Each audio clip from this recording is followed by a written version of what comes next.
Welcome back, my friend. This is Dr. Anthony Balduzzi, and I'm so happy to have you here with me on another episode of the Fit Mother Project podcast. In just a moment, you're going to hear a powerful and inspiring conversation between myself and our guest expert today, Tracy Pleschourt.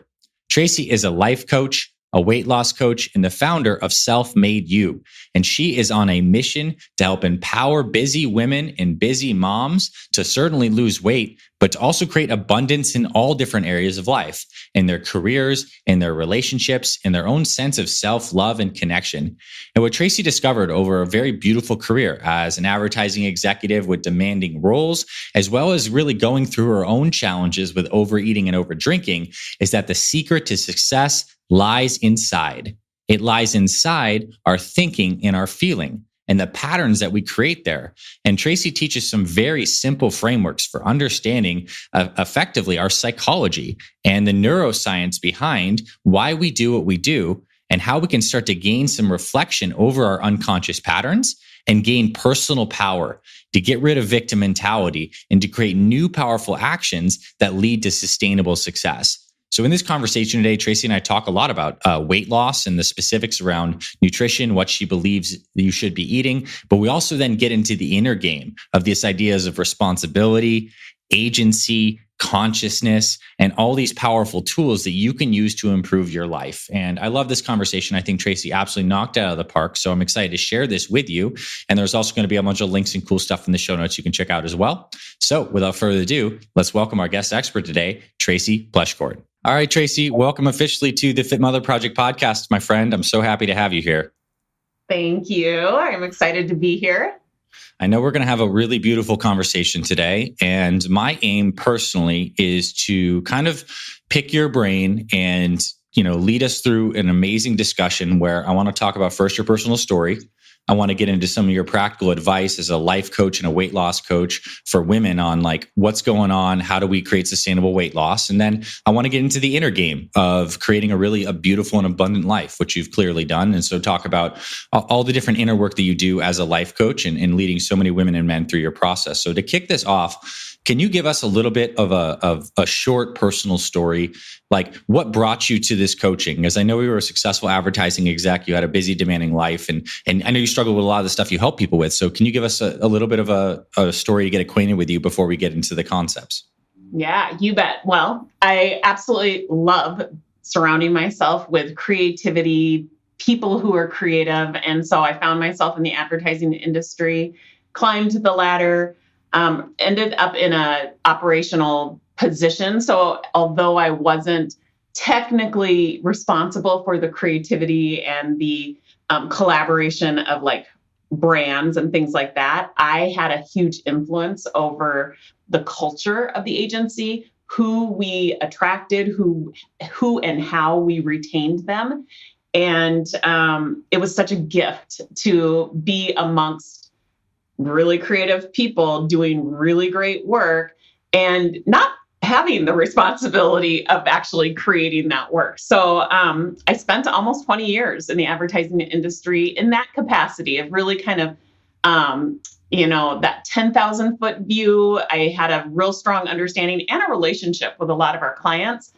And I had this opportunity to kind of mold what the experience was from a client's perspective, as well as from an employee perspective. So I look back fondly on those years in that industry, and what I, eventually decided was that I was spending way more time away from my family than I wanted to. And I was starting to see kind of this light at the end of the tunnel where my kids were getting ready to go away to college. I was going to have an empty nest, and I had spent so many hours away from them that I thought, here's my chance. If I don't, take this opportunity to go home, spend time with them, it's likely that I'm going to be having some regret. And I'm not a person that does regret well. And so I decided, why not leave when you're kind of at that pinnacle point in your career?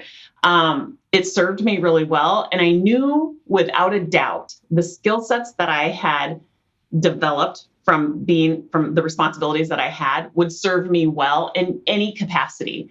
But one of the things that became very clear is that I love mentoring and I love developing cultures. And so I kind of took that with me, came home, got this awesome opportunity to spend time with my kids before they left for college, and, got an opportunity to really kind of show them how to take control of your life and your career, really intentionally make some decisions that serve you and not just follow this script, of what people think you should be doing. Because I'll tell you very honestly, a lot of people were scratching their heads and like, why would you walk away from a six-figure career when you're kind of at the, height of your career? Why would you walk away from that, especially when you seem so happy? And honestly, what I have come to learn and what I now teach is, if you're going to make a transition like that, do it when you're at your happiest. Like, when it feels complete, that's when you should take that opportunity to move forward. Because you'll find yourself in a place of gratitude when you look back, and there's no sort of resentment, which is a really, horrible place to live from. So I learned a lot from that, and I teach that often. I would say it was more about the desire to spend more time at home with my kids and to have more of an influence on them prior to them leaving the nest than it did anything else. Like, I can work a lot of hours with the best of them. So it wasn't necessarily, the grind that everybody talks about, the long corporate hours or any of that. It had to do with the desire to be with my family a little bit more, and, mission accomplished. So now, are there stresses with being at that high of a level? Of course. And did I, do all of the things that a lot of other women do, like buffer when they're feeling stressed with alcohol or food? Of course. So I have a lot of those life lessons that I was able to help other women, with that maybe had those same experiences. But ultimately, those weren't the driving factor of why I left. It was really pursuing this desire to be home more. Nice. It's a powerful story. And I mean, it's really amazing that you did choose your family because you had that authentic desire to do so. And now all this amazing stuff has blossomed from that. I mean, you're coaching in this new life and this new chapter that you have. And I think there's a lot of women who also want to find a new chapter in their lives. It may be a career pivot, but I think a lot of the women listening here, it's a health pivot. It's feeling like you're not in a body that you love, that feels good. This has been a long-standing problem. And so let's go high level and quickly on a topic that you love to speak about, which is some lies told by the diet and weight loss industry, because it's not an accident that millions of women feel this way. It's kind of like a culture, and it's been propagated by messages from advertising, et cetera. So what are some of those lies? And then let's talk about what it takes to like sustainably lose weight, get healthy, and maintain that. Yeah. Well, I mean, so as you said, that messaging, whether it's direct or indirect, right? We take that in and we make lots of meaning of that. And we decide unintentionally and intentionally what it is that we're going to believe and how we're going to, and then therefore we live our life from those beliefs. So, some of the myths, I mean, I could talk about for days, but I would say the big three would be, the food pyramid. If you think about, at our earliest age, when we learned about nutrition, we were told that where we should be finding the majority of our food from was the bottom of that pyramid. It was the largest portion, right? And it's primarily carbohydrates. Yes. And obviously now, well, I shouldn't say obviously, but because I live in that world, I now know that, I would rather eat from the tippy top of that pyramid, which is fats. I choose good fats because I know that those fuel me. But if you are somebody that buys into that particular myth that you should be eating primarily, or the majority of your diet should come from that bottom part of that pyramid, you're going to find yourself probably metabolically unfit, because you are going to be spiking insulin on a very regular basis because you're probably eating a good majority of those carbs are probably refined carbs. Right. So I would say that's probably the biggest myth. Calories in, calories out is another one that you hear. You often even hear that from medical professionals. And so that insinuates that you can exercise your way to weight loss. And I believe that it has much more to do with hormones and really balancing out your insulin through the means of balancing out your blood glucose and managing what it is that you're eating. So I think fat loss comes from managed insulin, not from necessarily burning the calories. Oh gosh, what else? High fat, and is what makes you fat. I don't believe that either. I think that, the no sugar era that we went through in the 80s was, the no fat was in the 80s was the high sugar era that has now contributed to the obesity epidemic. And so, I would say those are three myths that growing up in the 80s that I was exposed to that, I fell prey to for sure. Those were the things those were the boxes that I was checking, and I found myself overweight and unhappy and metabolically unfit. Nice. So I want to ask you specifically, just to kind of put a bow on this, what does a day of eating look like for you? Average day during the week, you're trying to perform well, doing your coaching and whatnot. Like, run us through a day of your food and water intake from basically when you get up, when you go to bed, average day. Yeah. Okay. So here's what it starts with. It starts with a whole lot of intention. I make a decision on the front end, what it is that I'm going to eat and how much water, how much I'm going to hydrate myself. So the reason why I do that, and I just don't leave it, to spontaneity or, see what happens with my day, or even, run with the thought that I know what's best for me and I'll make good decisions. I don't even take that approach. I make a decision on the front end of the day about what it is that I am going to do in regards to my eating. And I would say I have learned to leverage the power of making decisions ahead of time in every area of my life. So it works so well with food that I do it, from a place of what is it that I'm going to be thinking and feeling, so that when I show up on a podcast, I'm ready to go. I'm actually very intentional with the way I think and the feelings that I'm intentionally generating. But to answer your question, so on a daily basis, I prefer not to eat anything until usually around 1:00 in the afternoon, which is interesting because I actually love breakfast type foods. I love eggs. I love bacon. And so I find myself making eggs and or bacon in the afternoon, and I would eat it more as what most people would think lunch. So that's when I'm breaking my fast. So if I stop eating the night before, maybe somewhere around 7:00, I've gotten a great fast in. So I've really allowed my insulin to level out, and I take my blood glucose, so I know where I'm at from if I'm creating ketones, if I'm within that sweet spot of blood glucose.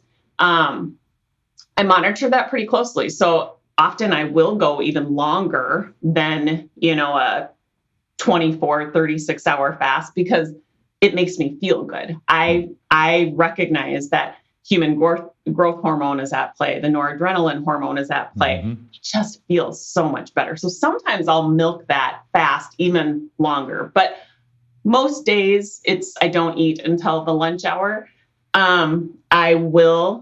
I'm very sustained and satiated just through water, sometimes coffee with a little bit of heavy whipping cream. I don't find myself getting hungry. I have enough fat on my body to sustain those intermittent fasts. And so, the good thing that I try to keep in mind is that if my body needs energy, it's going to tap into the stored fat that I'm carrying for energy because I'm not eating anything to give it the other source. And then I will continue to get in. I really try hard to get in almost a gallon of water a day.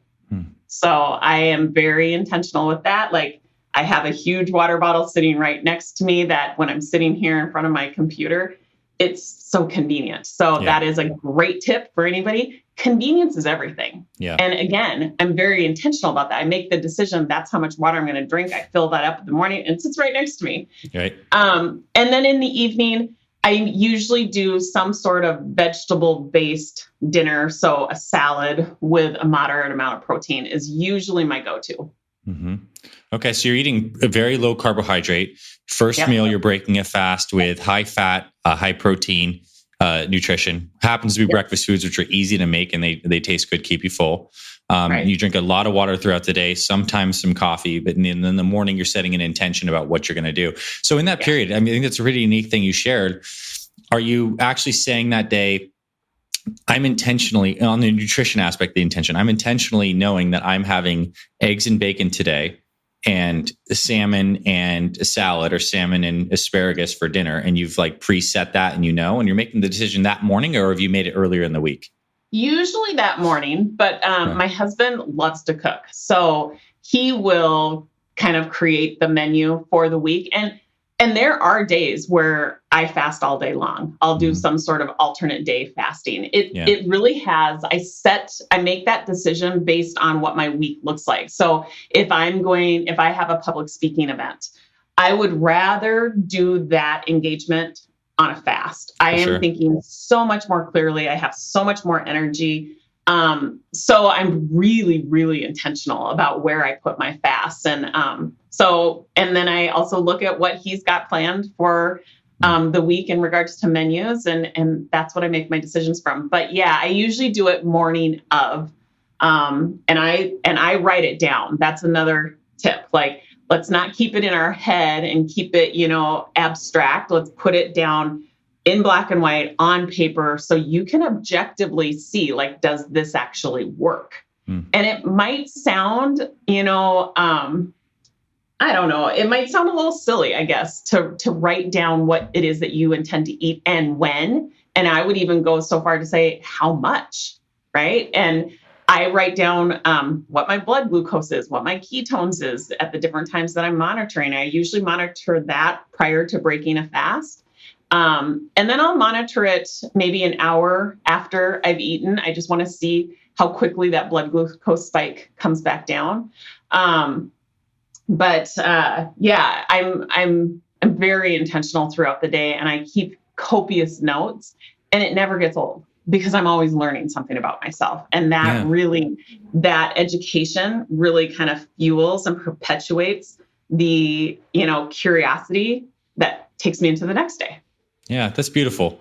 And something that occurs to me as you share this is this kind of nutrition plan that you've set up is the one that fits your schedule, your personality type, which I would say is seems like pretty type A, like you able to have structure, you're very conscientious and you want to feel great. So this works with you. And I think everyone listening, intermittent fasting is an amazing tool. We talk about it on the podcast and our programs. The key though, I think the deeper message is you found a system that you have dialed in that's repeatable, sustainable, makes you feel good, involves these tools, and everyone needs to find their system. That seems to me to be what helps things sustainable. So on that note, what are you say there's 4 principles of sustainable weight loss, and maybe there's more in your framework, but tell us about some of the concepts that you believe make weight loss sustainable for women. Yeah. So my company is called Self-Made You. And so because I'm super clever and I come out of the advertising industry, I created the framework called SELF, SELF. And those are what I consider to be the 4 basics of any sort of sustainable change. Now, we are talking in the context of weight loss. And so this beautifully relates, but it is solving the mind math first and foremost. So the unintentional thoughts that you're having are creating the unintentional experiences that you're having. And I teach you exactly, I show you how you are going about that and why that happens. Again, it's all about the education. So you do have a primitive part of your brain that's trying to keep you safe that you are reacting from all day, every day. But if you don't like those experiences that you're having or those results that you're getting, you also learn how to be intentional and choose what kind of thoughts and feelings you want to use to drive other results for yourself, intentional results. Tracy, I want to pause you for a second. I want you to maybe present a specific example here with the mind math as it relates to weight loss. So like, what would be an example of an automated thought or something that comes up from the primitive brain? Like, let's go through that as we go through the framework. Yeah. Well, so we just finished talking about fasting, right? Mm-hmm. And you might have a whole lot of women in your audience or men who are thinking, I could never do that. That is an unintentional thought that's happening in the background that's making them feel like, I don't know, maybe a sense of defeat or insecurity. Like, there's probably an unwanted feeling that they might be able to recognize before they would actually be able to connect the dots to the thought that they're unintentionally having. Because it does take a certain skill set to even have the awareness of what it is that you're feeling unintentionally, right? Because we have 60,000 thoughts on average a day. A day. Every thought is generating a feeling or two or three, right? And we just go upon our day like almost in autopilot. We're not even realizing that that's the formula playing out. That's actually creating our experience. We only experience life through feelings. So I just break it down. I always talk about, I have a brain that works best with frameworks. My brain is certainly not a vault, it's a processor. So I like to teach in frameworks. And so we have the framework of the 4 basics to weight loss, but we also have the framework for the mind math.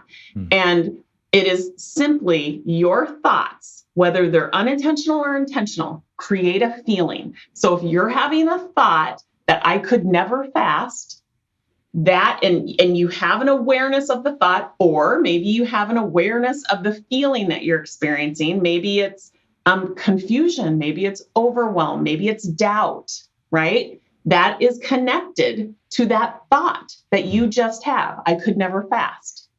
Okay. So now let's say you're experiencing doubt.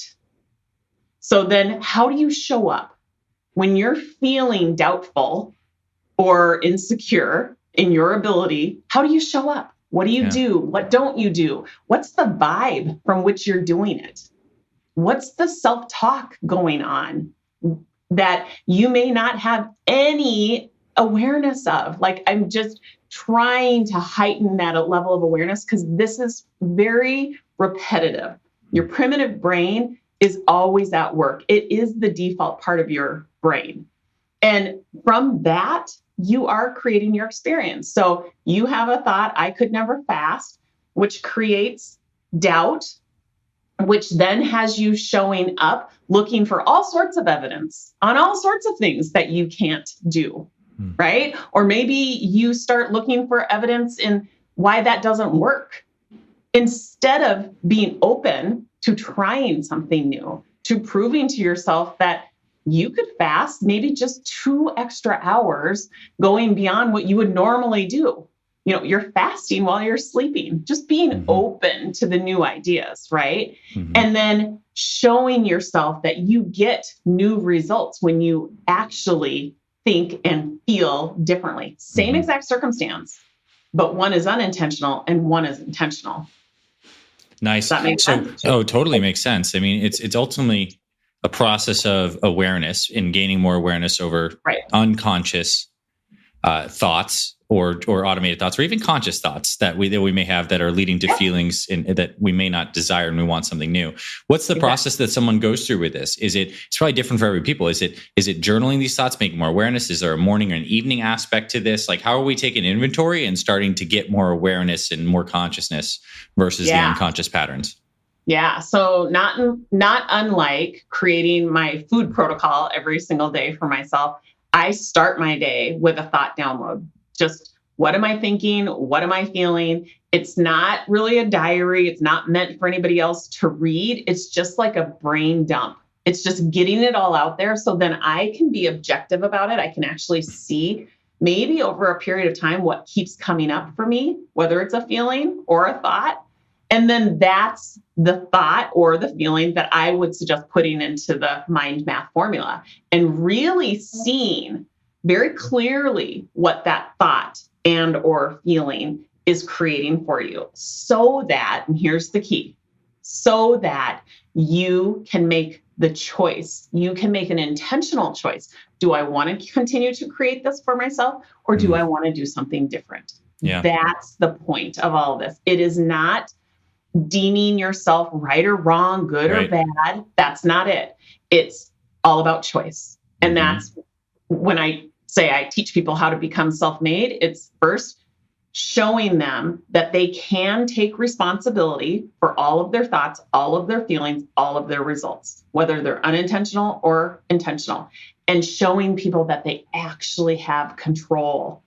Like, that is such a great awareness to have. If you're somebody that is constantly placing blame on things outside of you, it's such good news that you really do have a choice to think differently about any circumstance. It gives you all the power, right? Instead of doling it out to other people or other things or, any other circumstance, right?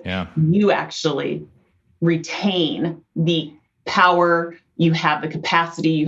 You certainly are capable of being intentional, of choosing your thoughts and your feelings. And it all starts with the awareness. So the thought download is how I start every single day. Nice. Okay. So that we stay on track, let's continue through the framework that we're moving through with the sustainable weight loss. And this was a really nice detour, and we'll come back to some of these concepts. So what's the second part of the framework? Okay. So solving the mind math is the S. The E is eating foods that fuel you. Now, a lot of people will say, okay, well, that makes perfect sense when it comes to weight loss, but what does that have to do with like professional growth? Well, I'm all about metabolic health, which translates into energy. So if you're not eating foods that are fueling you, you're probably not showing up in the best version possible, right? You're not going to be thinking clearly. You're not going to have sustained energy. So eating foods that fuel you is hugely important. The L is learning how to collect data so that you make decisions from data. Again, it makes perfect sense when we're talking about weight loss. You can collect data on your weight, on your measurements, from your blood. But if you're talking about professional growth or your finances, right? We want to look at the data. We want to look at the numbers, the quantifiables, so we don't lean into all of the dramatic thoughts and make decisions from drama. And then the F is fasting. And I believe that fasting is a great tool to balance out your insulin, to increase your energy, to position yourself for longevity, quite honestly. So again, that translates into pretty much every area of your life. And I do love using fasting, the tool of fasting, in a kind of a unique and a little bit sneaky way, because people who haven't engaged in fasting before will probably present with feelings like deprivation, restriction. And when that happens, it shines a light on where the real work is. And you never have a feeling without having a thought that's triggering it. So it takes us right back to solving the mind math. So it's very cyclical. And they all support each other. So those are the 4 basics that I teach. We teach it in the context of weight loss, but we also use it in a very successful way for a lot of other results that our clients want to create for themselves. Nice. It's an awesome framework. And I want to get into something that you mentioned that I think is hugely important. And it's this idea of responsibility. The idea of we have effectively a choice in how we view situations once we have conscious awareness shown on it. And we can sometimes feel like we're empowered, or we can feel like we are a victim. And I believe there's a lot of people, we can talk about the health domain and weight loss, but maybe other areas of life, family, interpersonal relationships, business stuff. How important is responsibility as it relates to happiness, well-being, success, performance, weight loss? And let's dive into this pretty deeply here. Yeah. Okay. So, let me give you something to kind of think about, because this blew my mind when I first learned about what does responsibility even mean. And I when I learned this, I ran with it in my business. So this is the way I teach responsibility. So if you break down the word, it's your ability to respond. Okay. So I teach the difference between your primitive and your prodigy, the two parts of your brain, primitive brain, prodigy brain. Your primitive brain is very reactive.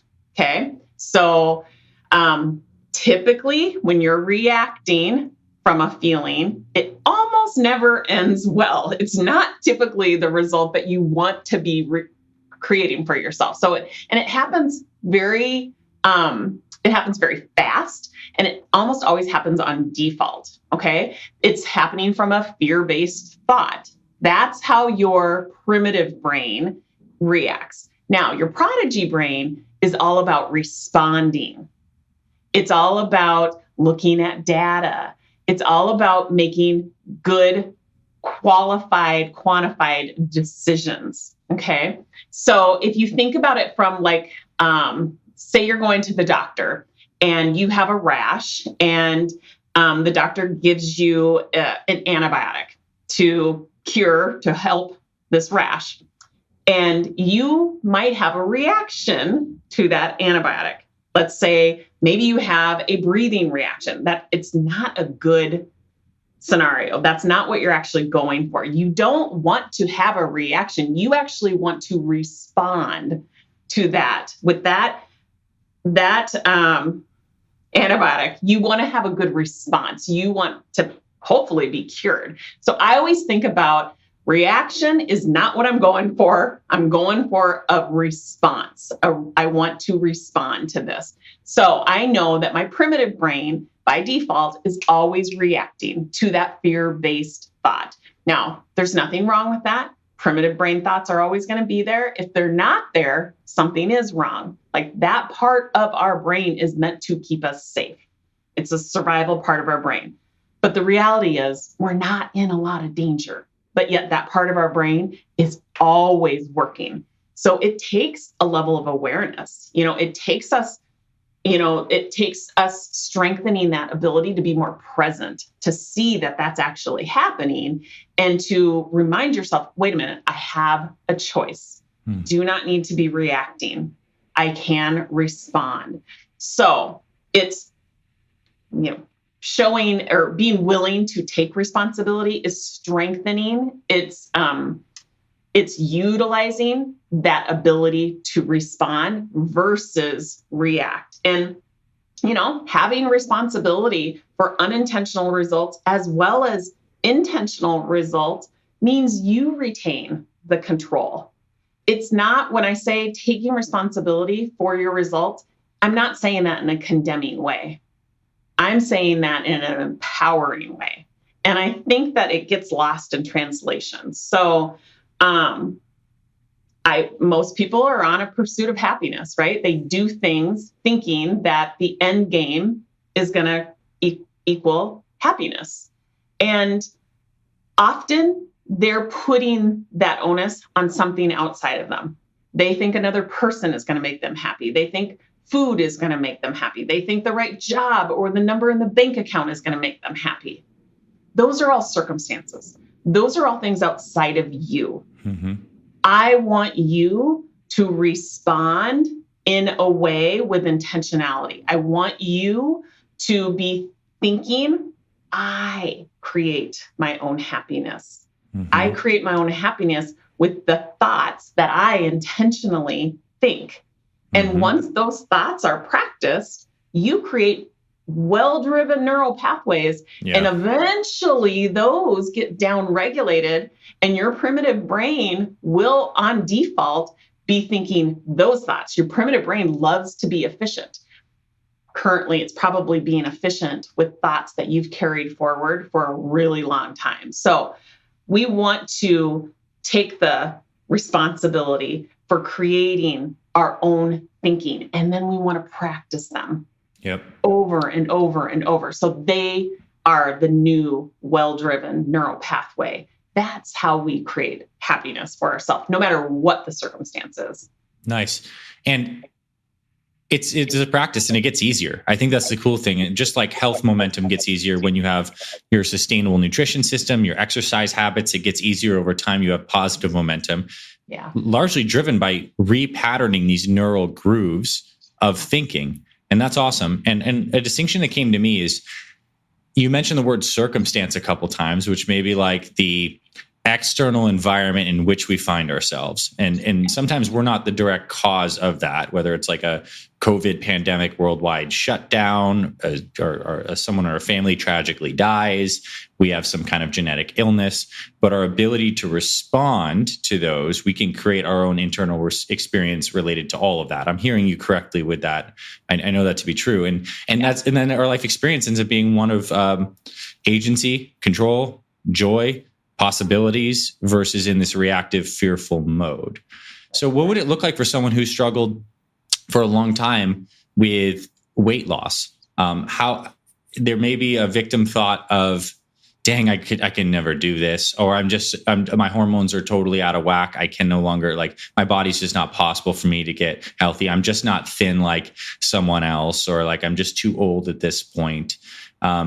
I know you've talked about some things, so I want to dive into this example and bring in some of these tools about how, if you were in this position, or I guess coaching this person in this position, what would you start on a daily basis to start to like grasp that? Yeah. Well, so I would get real clear on, first off, what is it that they're feeling? Because I think it's important to get very, very specific.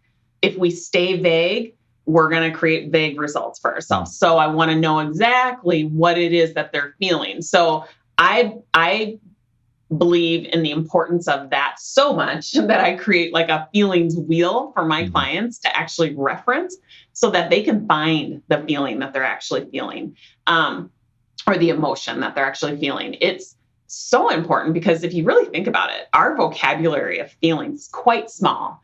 And then we start to identify as that. And so if you can get real clear and concise on what it is that you're feeling, then we're going to have much better odds of connecting the dots back to the thought that's actually generating that. And not always are we going to come up with that thought. Often it'll be a surface level thought, but to your thought that you had offered up, like, I've never been able to lose weight, right? Or something about, now I have hormones in play for women, who are middle-aged now, or maybe postmenopausal. They'll have thoughts around that. And those thoughts may be creating a feeling of defeat. Yep. And when those thoughts are happening from your primitive brain, you're often, when you start showing up, when you get to the behavior line, so you have that thought of, now I'm postmenopausal and I'm never going to be able to lose weight. Or maybe you're, premenopausal and you look back to your childhood and you've been battling weight your entire life. And you now operate from the belief of, I've never been able to lose weight. Either one, you might be experiencing some variation of defeat. And guess what your primitive brain does? It looks backwards. It's trying to create a sense of evidence. It wants to create truth from that thought because it's almost never true. Like, you can poke holes in those primitive brain thoughts, but you have to have the wherewithal. You have to have the presence to even recognize that it's happening. Okay. Yeah. So is it true that I've never, ever been able to lose weight? Is it true that now that I'm postmenopausal, there's no way I could lose weight? Or is that just a real dramatic thought that I'm operating from? Right. And so in what ways is that not true? So I, as the coach, would prompt the client by asking high quality questions. Sometimes they're the simplest questions, but if you don't ask yourself, you are not opening up the door to consider anything else. Right. And you're just going to keep believing that primitive brain thought that's based in fear that's probably not serving you at all. And so my job as the coach is to prompt you with questions. And so I think that there is no better tool that you could gift yourself then a really great question. Like, like what else could be true about that circumstance, right? You're so convicted in the fact that that's truth. Yeah. And that even if it was true, the fact of the matter is it's not serving you.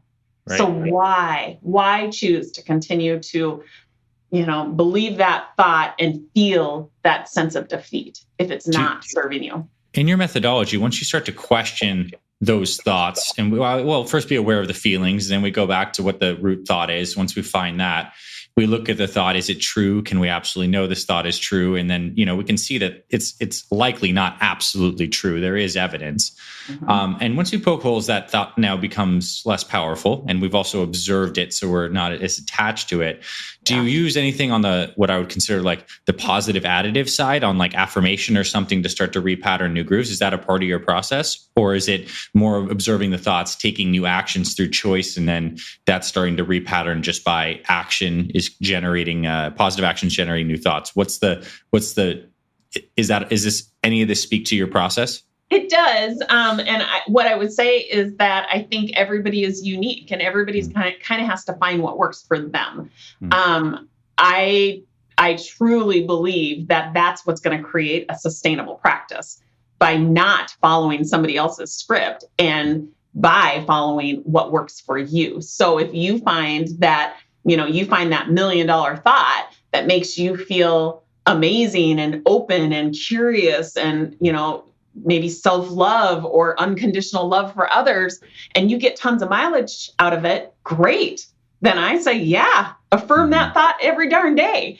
Mm-hmm. But that might not work for everybody. And I'm not all about the power of positive thinking.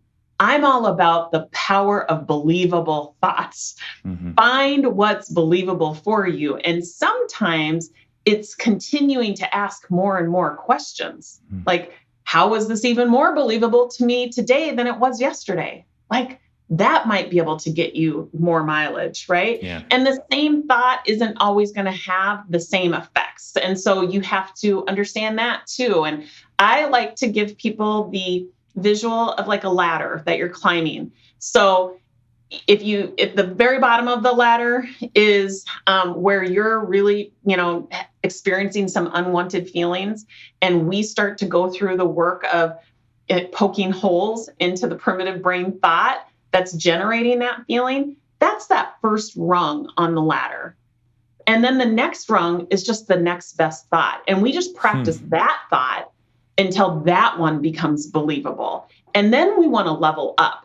Yeah. So you're not going to have like 100% contrast, you're not going to go from that first rung on the ladder all the way to the top. Like, you got to work your way there. And that's truly what creates an extraordinary life, because the every rung of the ladder creates like this new perspective of contrast for you. And it really opens you up to abundance. And so the process is, and people say this all the time, it's like the joy is in the journey, right? It's not at the finish line. And I think until you see how your thoughts start to evolve and therefore your feelings start to evolve, you don't really understand that. And so I really do appreciate like every rung of that ladder.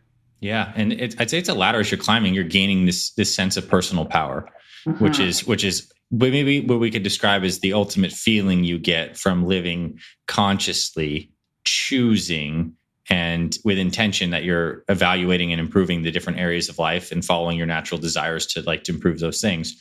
And I think this leads me to the final question that I want to ask you. And this is kind of like a bigger picture thing, but how can living this healthier path lead to amazing abundance and success in all areas of life? So speak to the promise of, specifically in the domain of health, but I suppose also what happens in life and what do you see with your clients when they also do this kind of work, what I'll use the catch-all term around mindset and around investigation. Like, what happens to your clients within a year, 2 years, 3 years? Like, what happens when this work is done? What do you see? Yeah, well, it is fascinating because I would say a very high percentage of my clients will talk about their experience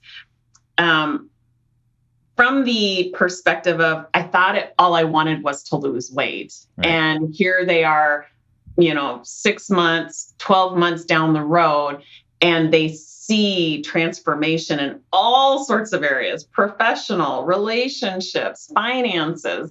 And it's all because what they learned was how to manage their thoughts and their emotions, how to take control, right. how to be intentional. So once you learn that skill set, you can't help but practice that in every area of your life. So how does weight loss equate to professional growth? Well, it's the skill sets that you have to learn to create that result that then become applicable in every other area of your life. So nice. That's how that translates. I think about it like when I was in corporate America, I was so driven by a certain income. And I was also, from a personal level, I was so driven to a number on a scale. Like I was always in pursuit of that number. And why? Because I thought that number is what was going to make me happy. And it's so fascinating because today I sit here probably at that same weight that I was at, where I kept thinking, if only I could be at, 130 pounds, I'll finally be happy. And I can honestly say, I'm so happy right now. I'm so satisfied with my life. It has nothing to do with the number. It has everything to do with how I choose to think. Yeah. And so it really becomes mind-blowing when you live a lot of your life in pursuit of a circumstance, because you think a circumstance, a number in a bank account, a number on a scale is what's going to make you happy. It blows your ever-loving mind when you realize, oh, it had nothing to do with that. The happiness never came from that. It came from the way I'm thinking about me. I'm thinking about my life. I'm thinking about my work, my family, my body. Yeah. And what you described, the word that like kept on coming through in my mind as you're talking is this idea of freedom. Like you feel free. You're no longer tied to the bondage of those associations with specific numbers. And I think when we feel free in whatever that it means to each individual, there's the sense of joy on the back of that. The freedom and the openness and then the joy starts to pour through. And when joy starts to pour through and you start to live through more joy, good things start to happen. Like you're nicer to people, you do more quality work, and abundance starts to flow. Amazing. Totally. Like this was a really powerful conversation. Yeah. And now I'd love to turn over the floor to you. I know there's going to be some women listening to this who are very interested and relate to you deeply, and might be interested in coaching and learning more about Self-Made You and all your different offerings. We'll definitely have links in the show notes for this episode, but tell us where people can find you, where you'd like to direct them. And again, I just want to thank you again for sharing some deep stuff today. Oh, my pleasure.